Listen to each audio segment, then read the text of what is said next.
Hello and welcome to the summary of the differences between DKA and HHNS, guys.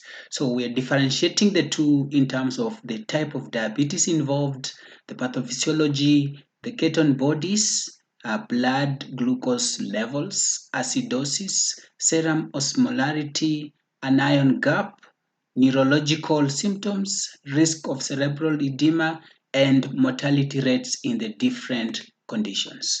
So, in terms of the type of diabetes, DKA is more associated common in type 1 diabetes, whereas HHNS is common in type 2 diabetes, but it can also occur in type 1. In terms of pathophysiology, we are saying that DKA is primarily due to lack of insulin and increased ketone production, whereas HHNS is primarily due to severe hyperglycemia and dehydration.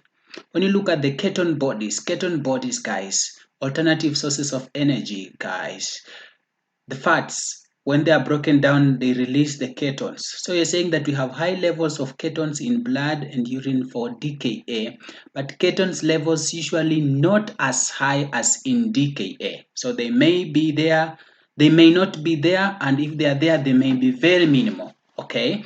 In terms of blood glucose levels, we have high blood glucose levels in DKA, but now we have extremely high blood glucose. We have 250 over 600, okay? Acidosis, guys. Now that we have ketone bodies, they're acidic. That's why acidosis here we have metabolic acidosis.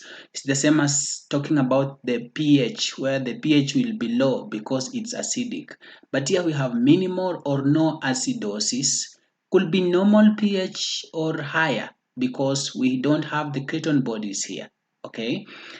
Serum osmolarity, it's generally lower, but here it is significantly higher. That's where here we need more aggressive fluid replacement. Okay. Anion gap. Okay. Anion gap. We say the more ketone bodies that are there, the more the gap increases. So because we have again ketone here, we have elevated anion gap. But in the case of HHNS, now that we don't have the ketones being produced, okay, the anion gap will be normal. Neurological symptoms are in both conditions. So in DKA, they are typically present, but there are more pronounced neurological disorders in HHNS.